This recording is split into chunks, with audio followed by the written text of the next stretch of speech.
Bien, jóvenes, 2 y 5, continuamos con la clase. Bien. Entonces, les mencionaba, el sistema inmune está formado por esta red vital de células y órganos que protegen al cuerpo de las llamadas infecciones. Esto también es palabra clave. El sistema inmune únicamente actúa contra las infecciones. Profe, ¿qué cosa es una infección? Una enfermedad causada por un patógeno. Profe, ¿qué es un patógeno? Un patógeno puede ser, por ejemplo, una bacteria, un virus, ¿bien? Un protozoo, un hongo, un helminto, ¿bien? O por ejemplo, tal vez un metal que está ingresando por el cuerpo, todo eso que puede causar enfermedades de manera ajena al cuerpo es considerado un patógeno. Por ejemplo, si tú te rompes el brazo, una fractura, el sistema inmune no trabaja en esa parte. Si tú por ahí tienes un daño hepático, estás causando cirrosis, el sistema inmune no tiene nada que ver con ello. Bien, directamente con las infecciones causadas por patógenos, agentes extraños. Los órganos involucrados en el sistema inmune se denominan los órganos linfoides. Aquí, chicos, principalmente el vaso y el timo. Acuérdense de ellos dos, vaso y timo. Bien. Afectan el crecimiento, el desarrollo y la liberación de los linfocitos, que es un cierto tipo de los llamados glóbulos blancos, de los leucocitos. Se encargan de elaborar la respuesta inmune frente a un antígeno. Chicos, el sistema inmune, básicamente, en resumen, es esto. Se ocupa del reconocimiento primero lo propio frente a lo extraño. Aprender a diferenciar cuáles son nuestras células para luego poder atacar a las células que son distintas o a los compuestos extraños en el cuerpo. Bien, cada vez que ingresa uno de estos compuestos extraños que es llamado antígeno, genera un estímulo antigénico, es reconocido como algo extraño y eso activa al sistema inmune para que elabore una respuesta inmune, lo cual es destruir al antígeno. Bien, entonces cada vez que entra algo extraño a tu cuerpo, el sistema inmune logra reconocerlo como algo extraño y emite una respuesta en consecuencia para eliminarlo de alguna manera. En cuanto a las células que forman parte del sistema inmune, nosotros tenemos principalmente una célula progenitora hematopoyética multipotencial o pluripotencial, básicamente una célula que puede formar lo que sea. ¿Esto dónde lo encontramos? Directamente en médula ósea.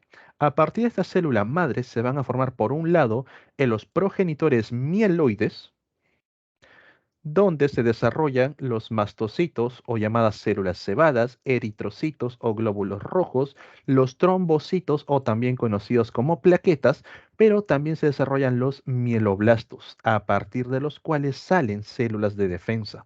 Por aquí tenemos al basófilo, eosinófilo, neutrófilo. A estos tres en conjunto se le conoce como los granulocitos, por la presencia de gránulos en su interior. Estos granos están formados por algo que se conoce como histaminas. Y ustedes quizás han escuchado el término antihistamínico, o por ejemplo cuando sufre un shock de histaminas. ¿A qué se refiere? Son compuestos que inducen alergias. Aquí también, ahorita les hago zoom, chicos, vamos a encontrar a los monocitos, los cuales pueden desarrollarse para formar células dendríticas o también llamadas APC, células presentadoras de antígeno, o también para formar macrófagos, los grandes fagocitadores. Por la otra parte, por el otro lado, tenemos al progenitor linfoide, el cual va a formar a los llamados linfocitos. El linfocito B, el linfocito T y los natural killer, que son muy especiales.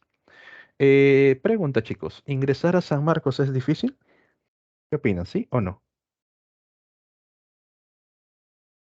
¿Ingresar a San Marcos es difícil? Sí, ¿Sí? De los postulantes, ¿cuántos ingresan? Creo que el 10-15% ingresa, el resto pues no hay vacantes. ¿Saben qué cosa es difícil? Graduarte del linfocito. Solamente el 2% lo logra. ¿Cómo así? Los linfocitos T y los linfocitos B reciben el nombre por la zona donde se gradúan. Se forman en los progenitores linfoides, pero finalmente en el timo y en el vaso van a llevar su proceso de maduración. ¿Qué ocurre en el timo, por ejemplo, o en el vaso?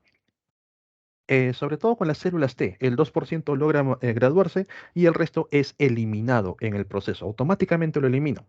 En el timo vamos a encontrar a macrófagos. a células dendríticas, los cuales, en primer lugar, supongamos, vean pantalla, supongamos que esto que tengo por aquí, ay, perdón, es un linfocito T. Bien, estas células, las dendríticas y los macrófagos, lo primero que le van a enseñar el T es a reconocer a lo propio. Es la base inicial de la inmunología.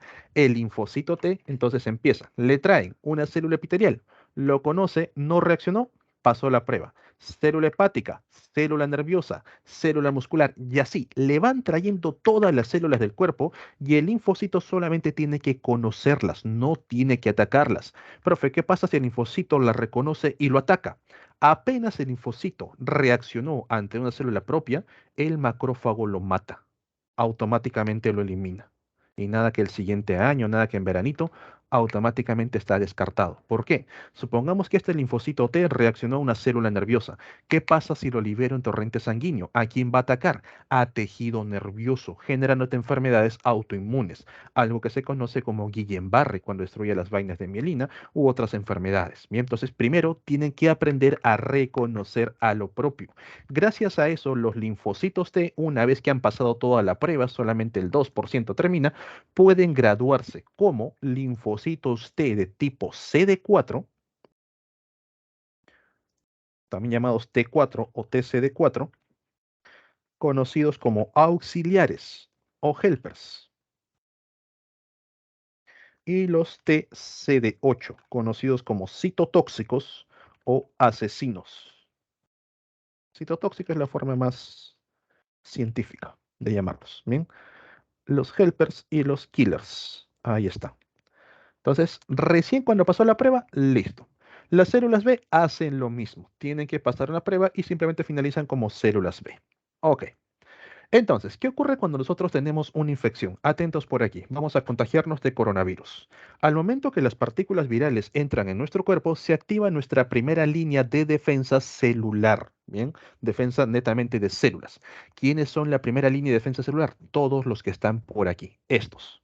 Ahí, neutrófilos, eosinófilos, basófilos están en torrente sanguíneo, están patrullando todo tu cuerpo. Profe, los linfocitos, ellos no.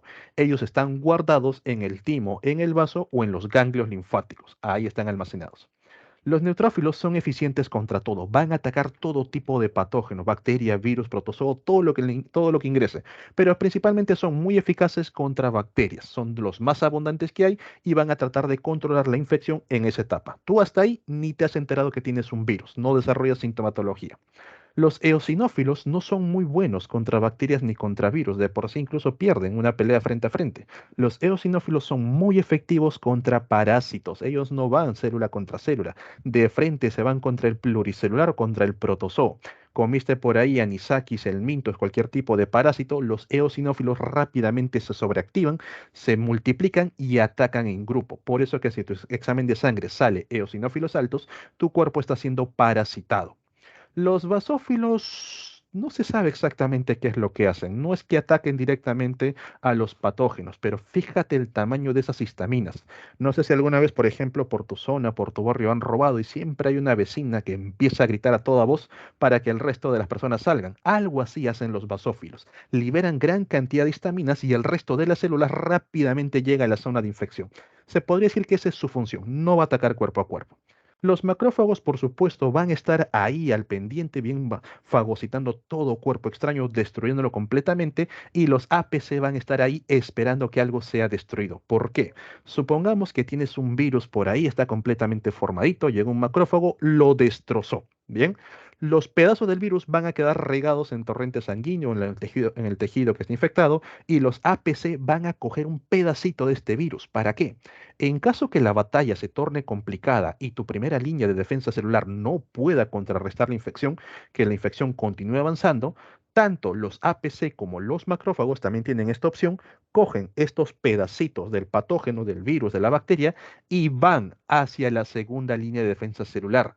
Tus células ya aprendieron a reconocer a lo propio, pero no saben reconocer a lo extraño. Si tú las liberas así por así, no saben a quién atacar. Es por eso que estas dos tienen que llevarle pedazos de lo extraño. Por eso se llama célula dendrítica o APC, célula presentadora de antígeno. Le presenta el antígeno y los activa. Cuando activas a un linfocito B, se transforma en un, anótenlo ahí, se transforma en un plasmocito. Y los plasmocitos producen anticuerpos. Estos anticuerpos se liberan en torrente sanguíneo y los anticuerpos están fabricados para unirse a aquello que le han presentado. Le presenté un virus, los anticuerpos se van a unir a ese virus. Bien, le presenté una bacteria, los anticuerpos se unen a la bacteria. Profe, ¿qué hacen los anticuerpos? Los anticuerpos no degradan, no atacan, solamente marcan. Una vez que el anticuerpo ha marcado algo, el resto de células de defensa saben que tienen que eliminarlo sí o sí. Así tengas un linfocito T que no ha sido activado, él sabe por naturaleza que tiene que destruir algo que el anticuerpo lo esté agarrando. Por eso que los linfocitos B también tienen que producir correctamente los anticuerpos. ¿Qué pasa si ese anticuerpo marca una célula hepática? El linfocito T, a pesar de que sabe que la célula es propia, el anticuerpo manda y tiene que destruirlo, generándote enfermedades autoinmunes. Bien, pues es muy peligroso también liberar a esta segunda línea de defensa celular si no están bien formadas. Ok, entonces eso respecto al linfocito B, cuando se transforma en plasmocito, ya ahí están liberando sus anticuerpos. Cuando el APC llega y activa los linfocitos T, los CD4 activados pueden activar a otras células, a unos CD8, a otros CD4. Activan una gran cantidad de células. A su vez, organizan toda la defensa celular. Por eso se llaman auxiliares. Rápidamente ubican a todas las células, van a viajar en tal número por tal canal para llegar rápidamente al punto de infección. Los CD8 no reciben el nombre de citotóxicos o killers en vano. Una vez que llegan al punto de infección, guiados por los CD4, destruyen todo aquello que las células les han presentado. Y es ahí donde también los virus ganan cierta ventaja. Por ejemplo, si el APC le presentó un antígeno de un virus A, el CD8 llega a buscar al virus A, pero el virus A acaba de mutar a un virus B. Ahora el CD8 no reconoce al virus B, tiene que volver a ser activado para reconocer al virus B y de esa manera eliminarlo. Bien. Ahora, todo esto ocurre, por supuesto, porque los patógenos están de manera externa. Pero, ¿qué pasa cuando el patógeno ha ingresado dentro de una célula? En el caso de los virus, atacan así, se meten dentro de la célula. La célula tiene la opción de llamar, de pedir ayuda. Coloca unas proteínas de emergencia en su membrana y los CD4 llegan, reconocen que la célula está pidiendo ayuda, se comunican con la célula a través de las citoquinas, que son proteínas de comunicación, y le enseñan a la célula a defenderse, a producir interferones, bloquear la replicación viral. Los CD8, si detectan una célula que está pidiendo señal de ayuda, se llaman citotóxicos. Eliminan a la célula sin pensarlo. Ellos no permiten que la célula sea un centro de propagación viral o de otro tipo de patógenos. Bien. Profe, ¿y a todo esto qué hacen las natural killers? Las natural killers o asesinos naturales son muy efectivos contra infecciones virales, mientras que el CD4 y el CD8 necesitan que la célula exprese una señal de ayuda, los natural killer no. Ellos tienen la capacidad, por así decirlo de alguna manera, de ver el interior de la célula. Van a saber cuándo la carga genética ha cambiado, ha sido modificada.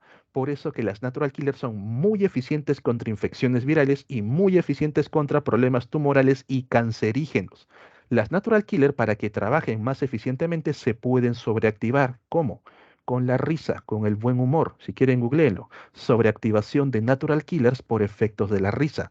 Que no se les haga raro, chicos, que una persona que ha padecido coronavirus y mantuvo buen humor, estuvo, digamos, no riéndose todo el rato, pero sí bastante bien, rápidamente haya eliminado al virus, porque sus natural killers sobreactivadas trabajan con una potencia 1000 veces de lo que haría una natural killer normal, arrasando con todas estas células infectadas. Bien. De esa manera entonces van a trabajar nuestras células de defensa. La primera línea de defensa celular que va a tratar de controlar la infección, pero cuando se le escapa de las manos, activan a la segunda línea y cuando sale la segunda línea aparecen los síntomas. En cuanto a las proteínas de defensa, ya encontramos a los anticuerpos, que son marcadores, van a marcar todo cuerpo extraño, ¿bien? Y el resto de células lo elimina sí o sí. Encontramos a las citoquinas, que permiten la comunicación, ya sea para activarse entre ellos o para poder comunicarse con las células infectadas. Y también vamos a encontrar a las proteínas del complemento. Estas proteínas están presentes en torrente sanguíneo y al momento que ingresa un cuerpo extraño, una a una van introduciéndose en este cuerpo extraño. Entra la proteína 1, se une la proteína 2, la 3, la 4, la 5, así que son como 7, forman un hueco y a través del hueco la célula empieza a explotar. Por ejemplo, en una bacteria. Se unen varias, forman varios huecos y la bacteria termina haciendo lisis, lo cual atrae a los macrófagos que simplemente van a limpiar la zona. ¿Sí? De esa manera trabaja nuestro sistema inmune. Entonces, inmunidad se define como todos los mecanismos utilizados bien por el cuerpo como protección contra los microorganismos y otros agentes extraños. Tiene que ser algo extraño de tu cuerpo. Contra una fractura, contra un paro cardíaco, el sistema inmune no tiene nada que ver.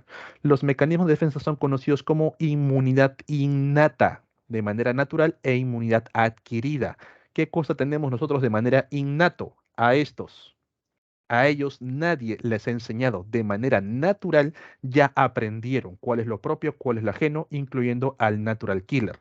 Los linfocitos T y B necesitan aprender infección tras infección. Eso es inmunidad adquirida. En cuanto a los mecanismos de defensa, tenemos barreras físicas como la piel, tenemos barreras químicas como los mocos, lágrimas, saliva, la propia flora autóctona, que estas bacterias impiden que otras peligrosas se instalen. Lo mismo aplica para las señoritas con la flora vaginal. Ahí también esas bacterias impiden que otros organismos puedan instalarse. Mecanismos innatos externos, natural killers, ¿bien?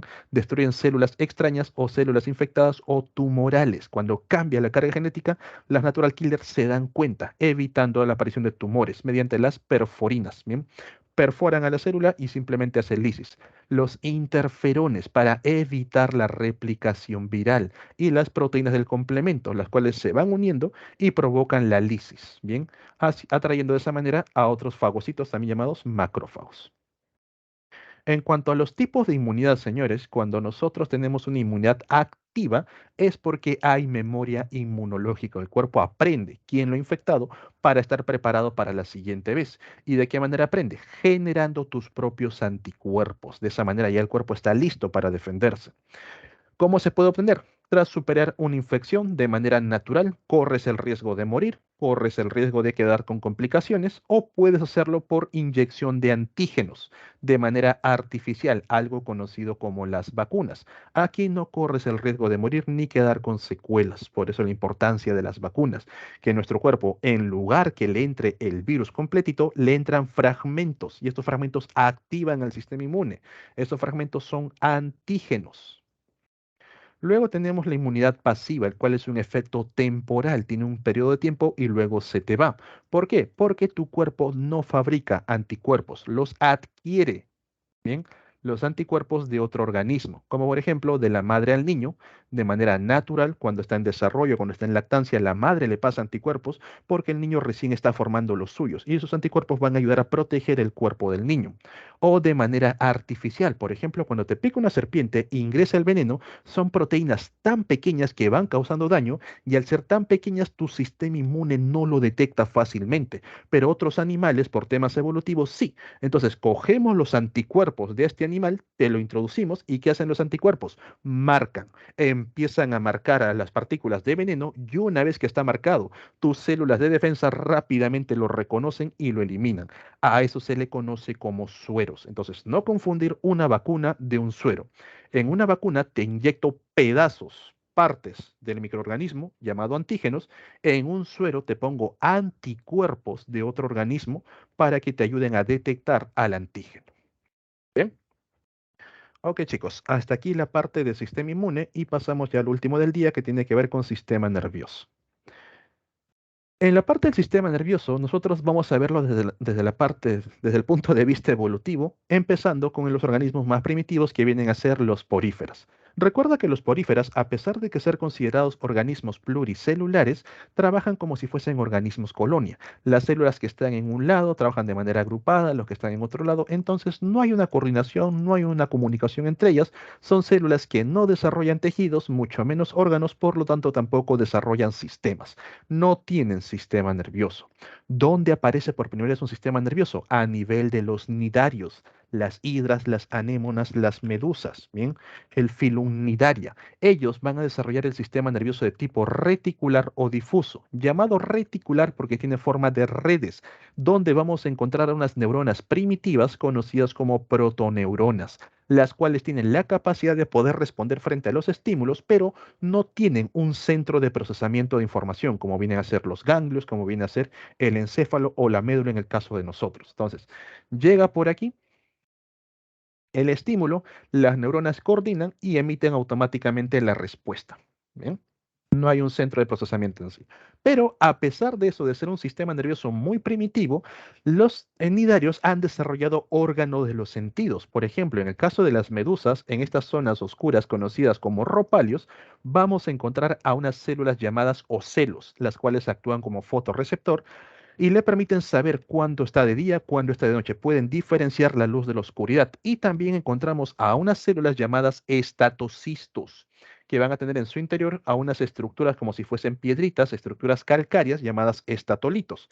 Entonces, como si fuese una botella con canicas, al momento que yo lo muevo a un lado, al momento que yo lo muevo al otro, las canicas siempre van a ir en un sentido. De esa manera le brindan la información a la medusa para saber cuál es arriba, cuál es abajo. Les permite georreferenciarse. Bien, también se le conoce como un georreceptor. Del sistema nervioso reticular vamos a pasar ahora sí al sistema nervioso ganglionar, donde se han desarrollado centros encargados de procesar la información conocidos como los ganglios. A nivel de los platelmintos vamos a encontrar un par de ganglios en la cabeza, conocido como los ganglios cefálicos, y hacia el resto del cuerpo de manera bilateral, por eso se dice que presentan simetría bilateral.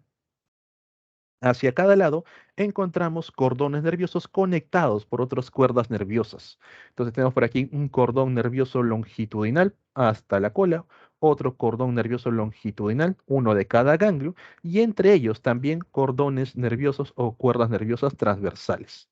Este sistema nervioso gangliar todavía sigue siendo de tipo muy rudimentario al punto que el organismo, por ejemplo, cuando percibe un estímulo, dicho estímulo viaja por este cordón nervioso, llega a nivel del ganglio, se procesa el estímulo para emitir una respuesta, la respuesta viaja por el mismo camino. Por aquí viaja la respuesta y se emite la acción. Quiere decir que el organismo o percibe estímulos o emite respuestas. No puede hacer los dos a la par. A nivel de los anélidos, vamos a encontrar que el sistema nervioso se ha agrupado en la parte central, pero hacia lo que viene a ser el abdomen, ¿bien? Hacia la parte ventral, hacia el vientre.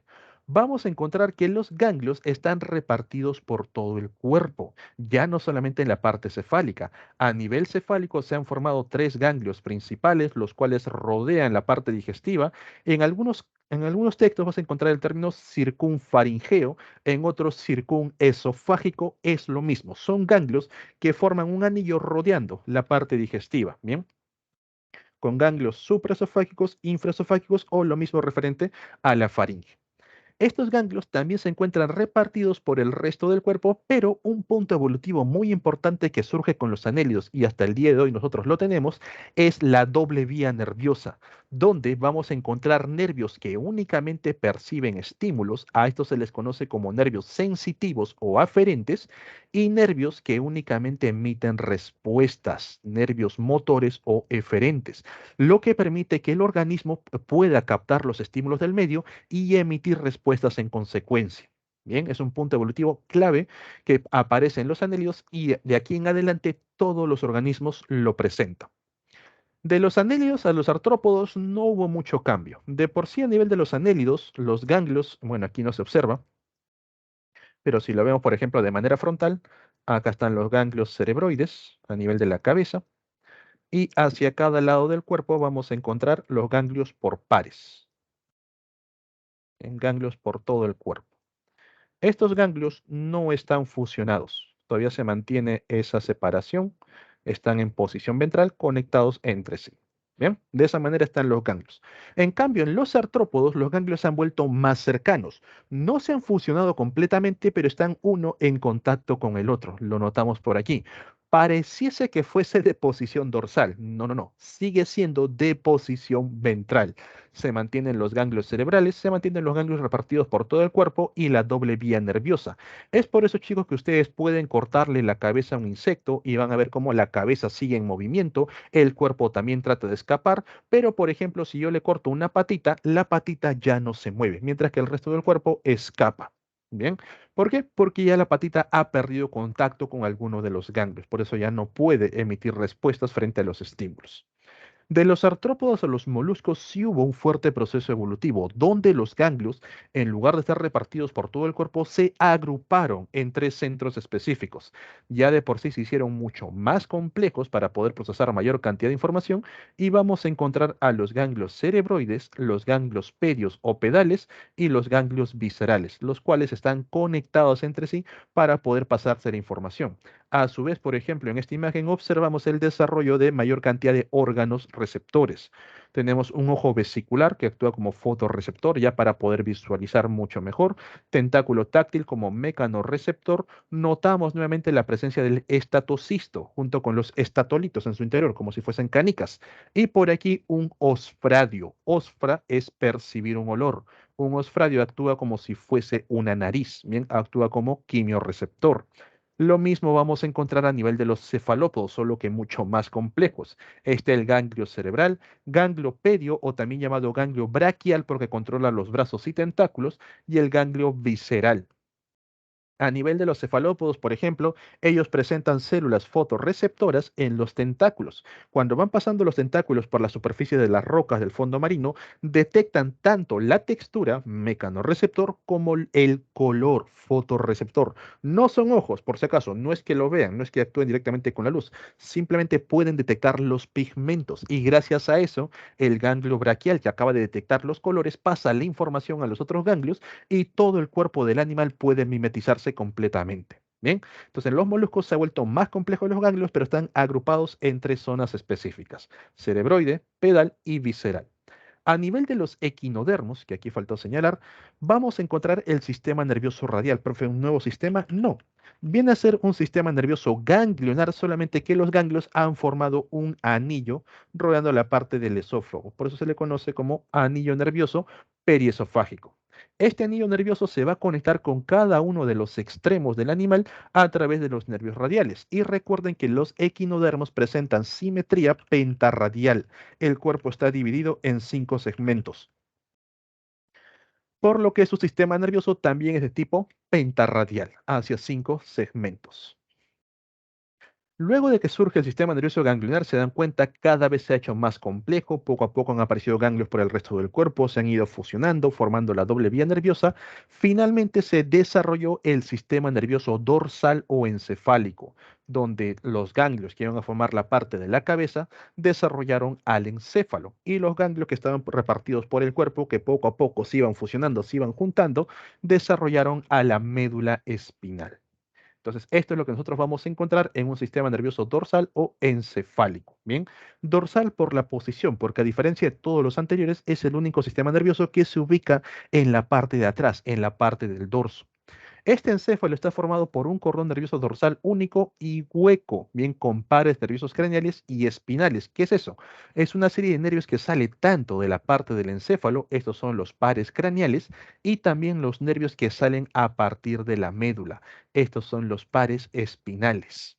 Estos nervios van a llegar hacia el resto del cuerpo para poder controlarlo y también para percibir los estímulos, ya que frente a todos los estímulos que percibe nuestro sistema nervioso va a emitir una respuesta.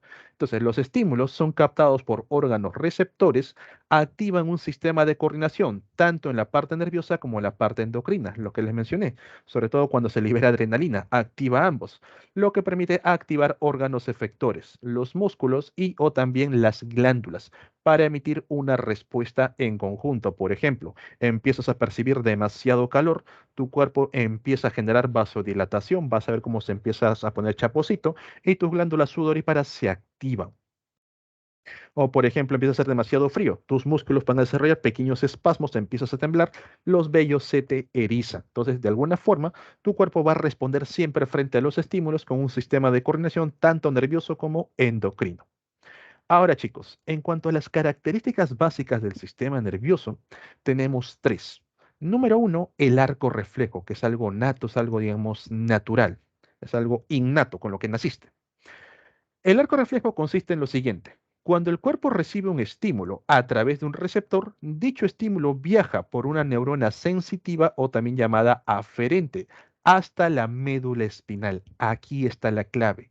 El arco reflejo ocurre en médula espinal, no en el encéfalo, por eso no eres consciente de la respuesta. Tu propia médula ha respondido frente a eso. Esta neurona sensitiva que transportó el impulso nervioso llegó a médula espinal y justo aquí realizó un proceso conocido como sinapsis, con lo que activó a una neurona motora, el cual ejerce una acción en un músculo efector. Todo este proceso en la parte nerviosa se le conoce como arco reflejo. A la acción se le conoce como el acto reflejo. Tener mucho cuidado con eso. ¿Bien? Entonces tenemos arco reflejo, tenemos acto reflejo.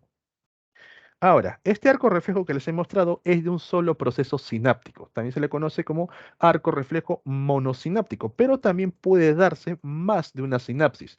Vean por aquí, tenemos un estímulo captado por un receptor, viaja el impulso nervioso a través de la neurona sensitiva o aferente, llega a médula espinal. Primer proceso de sinapsis, segundo proceso de sinapsis, puede haber más, no hay problema hasta que activa la neurona motora, el cual envía el impulso nervioso hasta el músculo efector que realiza la acción. Entonces, aquí tenemos un arco reflejo polisináptico con la intervención de las interneuronas o neuronas de transferencia. ¿Bien? Entonces, de una forma u otra, tu médula también puede responder frente a los estímulos, algo que nosotros ya estamos, por así decirlo, acostumbrados. Por ahí, tocaste algo caliente, tu mano se retiró y luego recién te diste cuenta que la tetera estaba hirviendo y te empiezas a sobar. Entonces, emitiste una respuesta sin ser consciente de ello. ¿Preguntas? ¿Todo bien?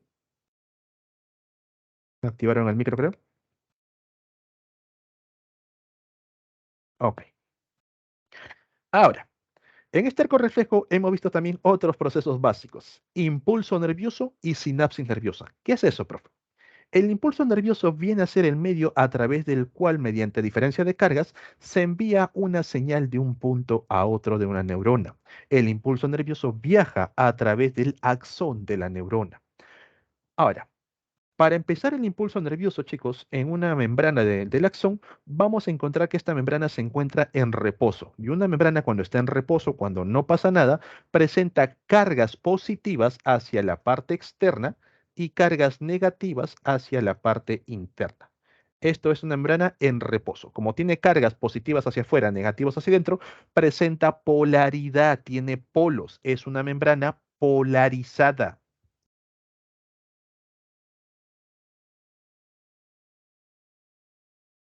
Es una membrana polarizada.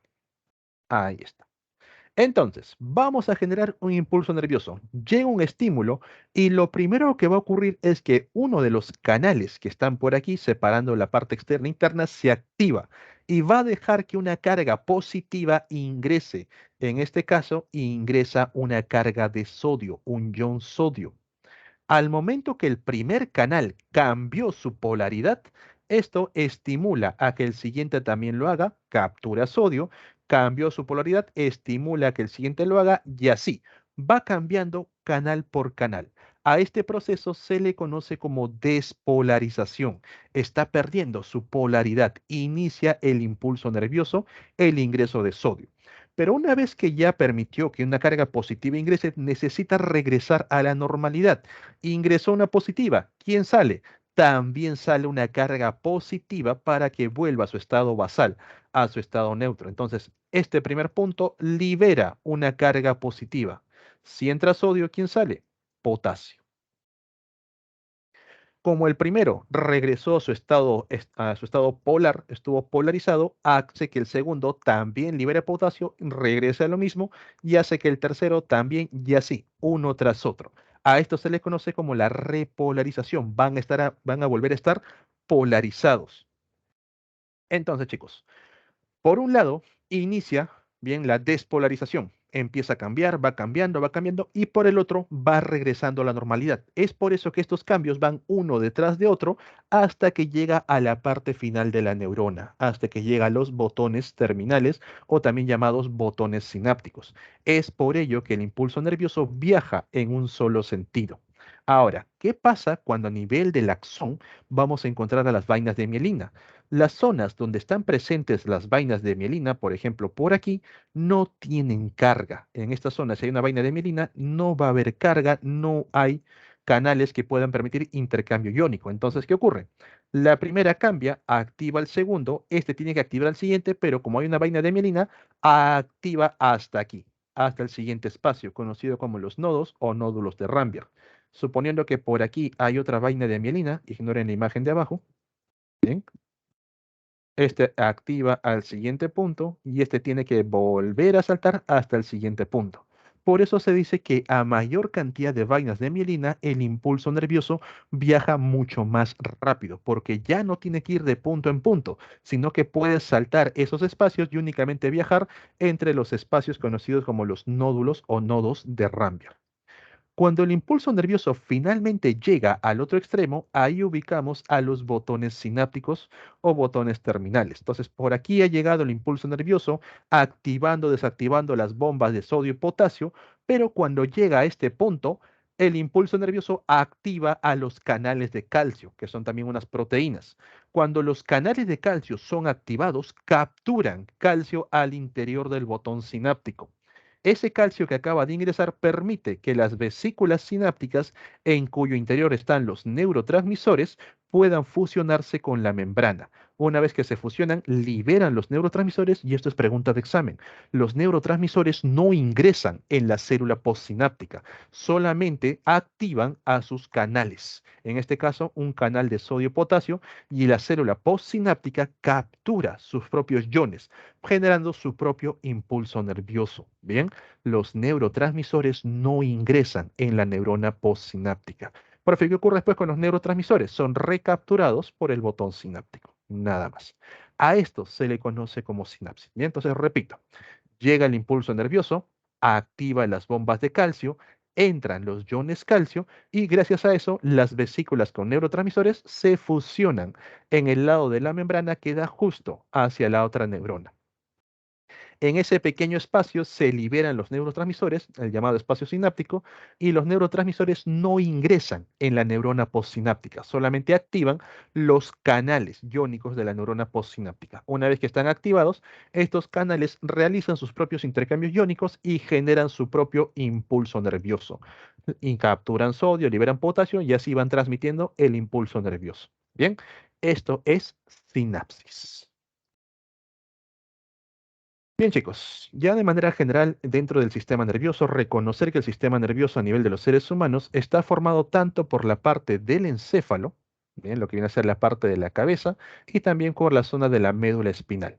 En estas zonas es donde se va a llevar a cabo la captación de información para emitir una respuesta, el procesamiento de la información. Por eso que se le conoce como el sistema nervioso central. A partir de este sistema nervioso central van a salir una serie de nervios hacia el resto del cuerpo. Tenemos a los nervios craneales que van a controlar el sistema nervioso somático a nivel de la piel, el músculo esquelético, lo que nosotros tenemos control, ni tenemos un movimiento voluntario. Y tenemos a los nervios espinales que controlan la parte visceral, el músculo liso, miocardio, la parte de las glándulas, donde nosotros no tenemos control alguno. Una vez que tragas el alimento, hasta ahí tuviste el control, tu músculo liso de la parte visceral se encarga del resto, igual ocurre con el corazón, igual ocurre con las glándulas. No puedes sudar a voluntad. A esto se le conoce como el sistema nervioso periférico. Y aquí también vamos a encontrar al simpático y al parasimpático, el que te activa contra el peligro y el que te regresa el alma al cuerpo. En cuanto a la embriología, señores, tener mucho cuidado con estas terminologías, vamos a encontrar que todo se desarrolla a partir del tubo neural. Siempre guíense por el mesencéfalo. El mesencéfalo no cambia en todo el proceso. En las vesículas primarias, el mesencéfalo siempre se encuentra en medio, hacia adelante el pro, hacia atrás el romboencéfalo por la forma de rombo que tiene. En las vesículas secundarias, dos hacia adelante, dos hacia atrás y en los órganos desarrollados, tres hacia adelante, tres hacia atrás. Bien, el mesencéfalo no cambia para nada en todo el proceso. De la parte más extrema, telios, extremo, el telencéfalo, se forman los hemisferios cerebrales, bien. De la parte de adentro, dien, dentro de, en el diencéfalo, ¿qué cosa hay dentro de los hemisferios? Vamos a encontrar el tálamo y el hipotálamo.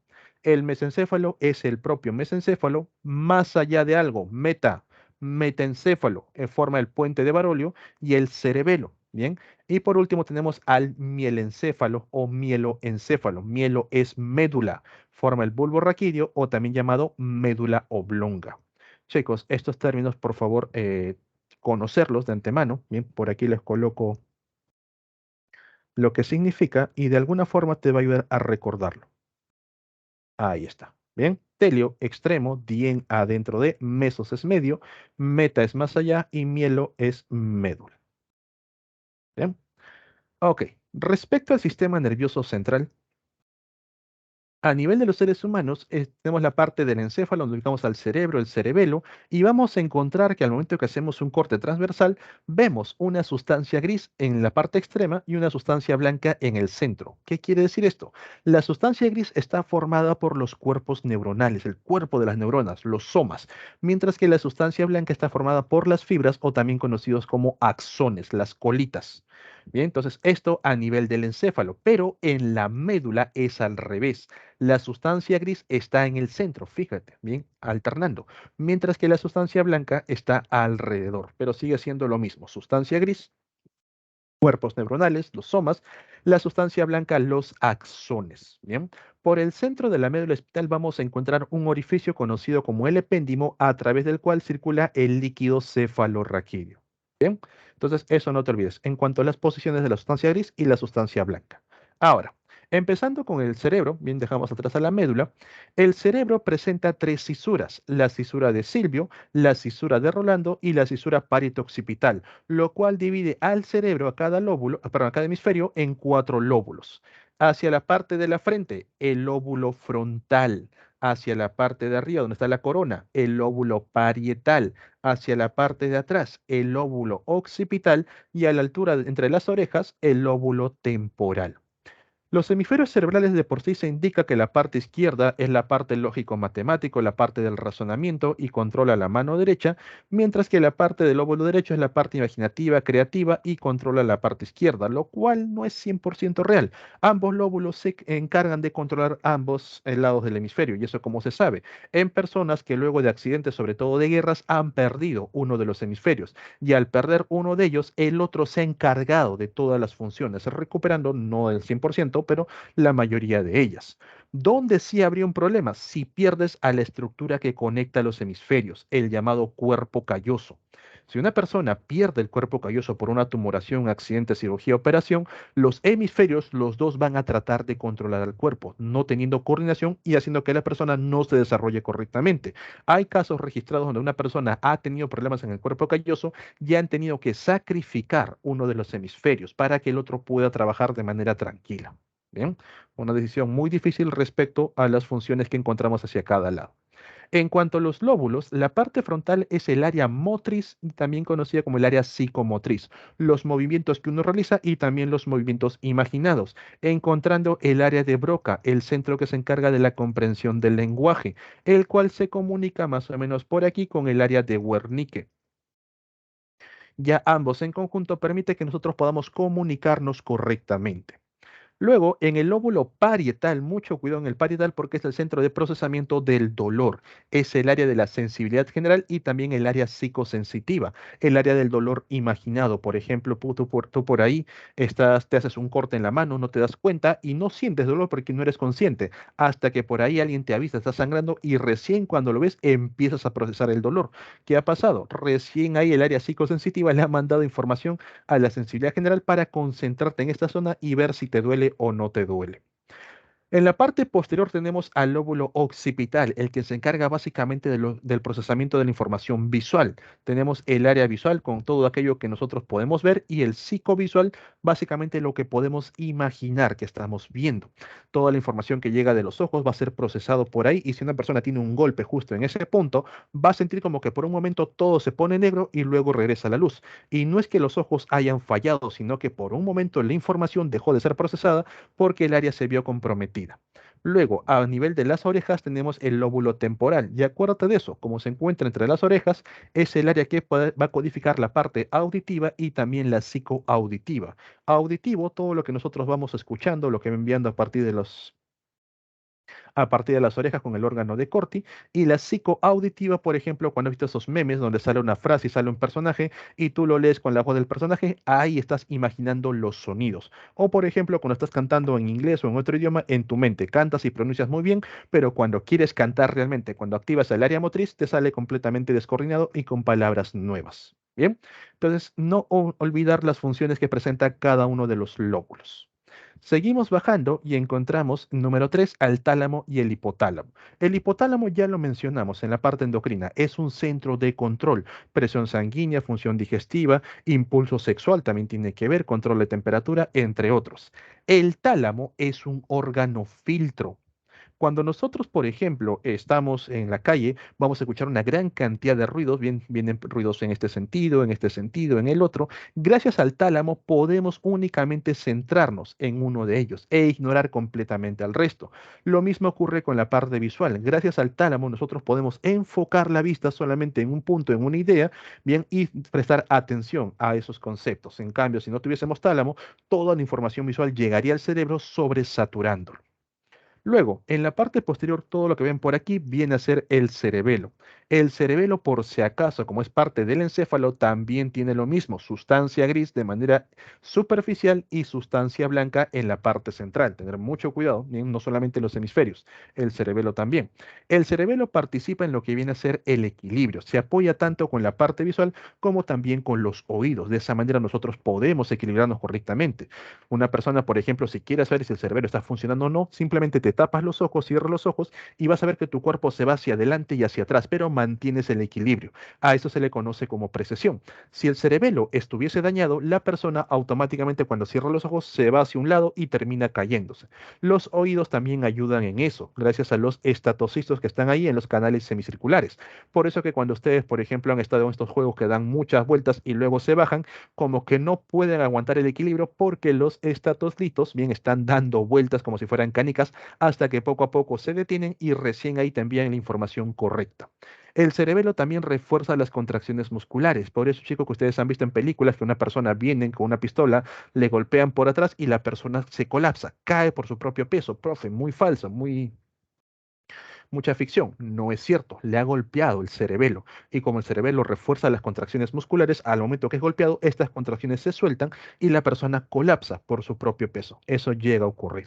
Bien. Luego tenemos al tallo cerebral. ¿Te acuerdas las películas de Rambo? Cuando venía Rambo por detrás, agarraba a un soldado y le doblaba el cuello y se moría. ¿Qué ocurrió? Le rompió el tallo cerebral. Ha dañado la protuberancia, ha dañado el bulbo raquídeo.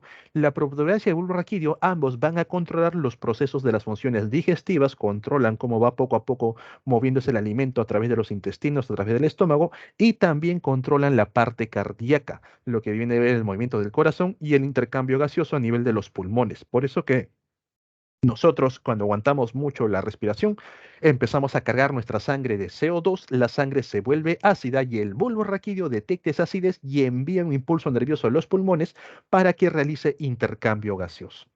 Bien, entonces chicos, no se olviden esto en cuanto a las funciones cerebrales. Ahora, tanto lo que viene a ser médula espinal como todo lo que han visto aquí es parte del sistema nervioso central. A partir de este sistema nervioso central salen una red de nervios hacia el resto del cuerpo. De la parte del encéfalo tenemos a los nervios craneales, los cuales vienen a ser 12 pares. Señores, no olvidar cuáles son sensitivos, cuáles son motores, cuáles son mixtos. A estos tómenle un screen porque tienen que memorizarlo, ¿bien? Saber el nombre y saber el tipo. Y por supuesto el número. Bien, son los tres que pregunto. De la parte de la médula salen los nervios raquídeos o también conocidos como nervios espinales, los cuales son 8 cervicales desde la base del cráneo hasta la altura del cuello, cerviz es cuello, 12 dorsales a la altura de los pulmones, 5 lumbares donde se forma la curvatura ya para llegar al trasero y 6 sacros ya que se encuentran sobre el trasero mismo. Bien, entonces estos vienen a ser los nervios que salen a partir del sistema nervioso central, se le conoce en conjunto como el sistema nervioso periférico. Ya para ir cerrando el tema, tenemos al sistema nervioso simpático, aquel que te activa frente a situaciones de peligro, frente a situaciones desconocidas, cuando tienes miedo, por ejemplo. La pupila se dilata, desactiva el sistema digestivo, inhibe la salivación, bien, inhibe la actividad digestiva, estimula la liberación de glucosa para únicamente aprovechar lo que viene a ser nuestras reservas, bien. Secreción de adrenalina relaja los bronquios para que puedan intercambiar mayor cantidad de oxígeno, acelera el ritmo cardíaco, taquicardia, relaja la vejiga, de ahí que algunas personas frente al miedo se orinen, es normal, contrae el recto. Pero cuando la sensación de peligro pasa, cuando por ahí te das cuenta que realmente no estabas en peligro o esa sensación se va, el simpático tiene que ser desactivado y el cuerpo tiene que regresar a la normalidad. Ahí se activa el parasimpático. La pupila se vuelve a contraer, se vuelve a cerrar. El sistema digestivo se vuelve a activar para recuperar la energía gastada. Estimula la saliva, estimula la actividad digestiva a nivel también de las glándulas digestivas. Bien, reduce el latido cardíaco, contrae los bronquios, ya no necesita tu cuerpo mucho oxígeno, contrae la vejiga, relaja el recto. Entonces, ahí tenemos a lo que viene a ser el simpático contra el parasimpático. Uno te activa, el otro te regresa a la normalidad. Por último, tenemos a lo que viene a ser las meninges. Las meninges son una serie de capas que se desarrollan sobre el sistema nervioso central, tanto a nivel del encéfalo como a nivel de la médula espinal. La capa más externa se conoce como la dura madre, formada por tejido conectivo bastante con una gran cantidad de fibras colágenas que le da esa resistencia. Por debajo de la dura madre encontramos al aracnoides, llamado así porque forma una extensión hacia abajo conocido como espacio subaracnoideo, parece una telaraña. En este espacio subaracnoideo va a viajar el líquido cefalorraquídeo, el cual amortigua los golpes y también permite el transporte de células y otras sustancias. Y por debajo, como si fuese una laminita de papel manteca o de celofán, vamos a encontrar a la pía madre, que es una capa bastante vascularizada que va a rodear directamente al sistema nervioso central. Aquí también lo vemos, ¿bien? Dura madre, la más externa, la más dura, aracnoides formando este espacio y la pía madre, ¿bien? La más interna, la más delgada y con gran cantidad de vasos sanguíneos. Mucho cuidado con la meningitis, que viene a ser la inflamación de las meninges, ya que por un lado genera un menor espacio aumentando la presión en estas zonas y también aumenta mucho la temperatura. Las meningitis de por sí son mortales y si la persona logra sobrevivir va a quedar con daño permanente, porque justo en esta zona encontramos a los cuerpos neuronales, encontramos a la sustancia gris. ¿Bien? Chicos, de manera rápida para que no nos gane el tiempo, pasamos a órgano de los sentidos. A nivel de los órganos de los sentidos vamos a encontrar una serie de receptores. Tenemos mecanorreceptores que estimulan cambios en la presión, fotorreceptores, cambios a nivel de la luz, quimiorreceptores que se activan por sustancias químicas, el olfato en el gusto, termorreceptores por la temperatura y los nociceptores relacionados al dolor, por ejemplo, a nivel del tacto. A nivel del tacto, de manera superficial, vamos a encontrar al corpúsculo de Meissner, mecanorreceptor, un poco más profundo el corpúsculo de Ruffini, también como mecanorreceptor, y muy al fondo Pacini como nociceptor. Quiere decir, para una presión suave se activa Meissner, una presión un poco más fuerte se activa Ruffini, y ya cuando empieza a doler se activa Pacini. También de manera superficial tenemos a los discos de Merkel, lo cual permite sentir texturas. Y también encontramos a las terminaciones nerviosas libres, por eso que sientes, digamos, pequeños dolores o si una aguja te atraviesa o cuando te quemas la piel y la epidermis se retira. Las terminaciones quedan expuestas. Aquí también encontramos al corpúsculo de Krauss, termorreceptor. Krauss, acuérdate la K de Kelvin, es un termorreceptor que permite detectar el frío. Los grados Kelvin son fríos. Ruffini es un mecanorreceptor que actúa como termorreceptor para el calor. No es termorreceptor, actúa como termorreceptor. Tener mucho cuidado. En el sentido de la audición también trabajamos con mecanorreceptores, ya que el sonido viaja a través de ondas mecánicas. Estas ondas llegan a la parte del oído externo, el pabellón auricular, son dirigidos hacia el canal auditivo externo, pasan al canal auditivo medio y aquí encontramos al oído medio, donde van a activar al tímpano, el cual es una membranita que empieza a vibrar y activa a los tres huesecillos, martillo, yunque y estribo, para poder amplificar las ondas sonoras. Bien, todo esto en el oído medio. Una vez que las ondas son amplificadas, llegan hacia lo que viene a ser la cóclea u órgano de Corti, el cual forma parte del oído interno.